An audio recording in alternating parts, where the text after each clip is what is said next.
గురువారం ఉదయం BRS working president KTR, మాజీ మంత్రి హరీష్ రావు, ఆర్ఎస్ ప్రవీణ్ కుమార్, శ్రీనివాస్ గౌడ్ సహా పలువురు ముఖ్య నేతలు తెలంగాణ భవన్కు చేరుకున్నారు.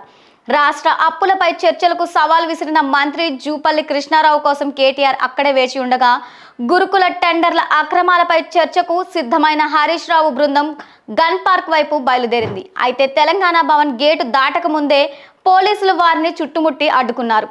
తెలంగాణ భవన్, గన్ పార్క్, అమరవీరుల స్తూపం పరిసర ప్రాంతాలు పోలీసులు పూర్తిగా తమ ఆధీనంలోనికి తీసుకున్నారు. వందలాదిగా తరలివచ్చిన ఉభయ పార్టీల కార్యకర్తల మధ్య తోపులాట జరగడంతో పోలీసులు లాఠీలకు పనిచెప్పారు.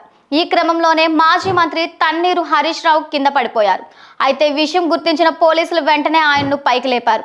ఆ తర్వాత హరీష్ రావుతో పాటు శ్రీనివాస్ గౌడ్, ఆర్ఎస్ ప్రవీణ్ కుమార్లను బలవంతంగా పోలీసులు వాహనాల్లోకి ఎక్కించి స్టేషన్లకు తరలించారు. ఈ సందర్భంగానే హరీష్ రావు మీడియాతో మాట్లాడుతూ కాంగ్రెస్ ప్రభుత్వ తీరుపై తీవ్ర ఆగ్రహం వ్యక్తం చేశారు. మేము ఇక్కడికి వచ్చింది కొట్లాటకి కాదు, చర్చించడానికి.